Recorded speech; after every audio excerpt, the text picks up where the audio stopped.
handa po siyang humarap at panagutan po yung mga pinangako niya. Diba? Sabi niya, cross my heart, promise. To President Ledesma, nag-confirm po kayo originally sa komite na makakadalo kayo ngayong araw, tapos kayo magpapa-excuse ka at magdadahilan ka. Valid naman, kung may sakit naman, maintindihan natin. Get well soon po, Mr. Ledesma po. You're not feeling well, you know. So, ikaw na yung magpa-promise ngayon? Yes, Mr. Chairperson. Kaya niya naman kung sa level niyo, kaya niyo kung ito pa rin. Yes, Mr. Chairperson.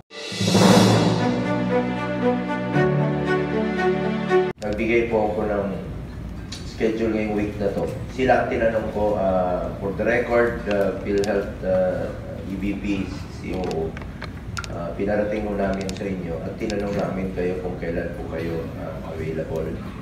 Kayo pong nagbigay ng oras ng araw, ngayong araw na ito, para matuloy po itong pagdinig na napaka-importante po itong pinag-usapan.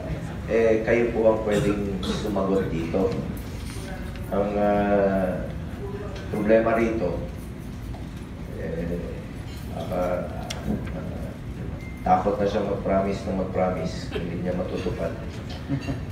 To President Ledesma, nag-confirm po kayo originally sa komite na makakadalo kayo ngayong araw, tapos kayo magpapa-excuse ka at magdadahilan ka. Valid naman, kung may sakit naman, maintindihan natin. Health po itong pinag-usapan natin dito. Importante po para sa akin ng health. At kung maaari, no, makahingi tayo ng explanation o medical certificate or show cause order. Pwede ba ito, Comsec?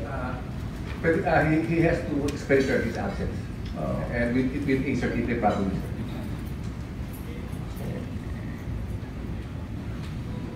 Gusto lang namin malaman yung totoo. Napakahalaga po itong araw na ito. Kayo po ang nag-set Hindi po kami. Kayo po ang nag-confirm. Tapos bigla, 2 hours prior. Kaya nga po medyo wala na ako ng gana eh. Nung nalaman ko, tinawagan ako na hindi na makakadalo. Kayo yung pwedeng sumagot dito. Napakahalaga po nito. Ilang buhay po ang nakasalalay na naman po dito, Atty. Eli. Kung hindi niyo po masasagot, ma-actionan kagad itong ating pinag-usapan dito. Napakahalaga po nito. Bawat oras, bawat minuto pong pinag-usapan natin dito ay katumbas po yan ng kalusugan at buhay ng bawat Pilipino.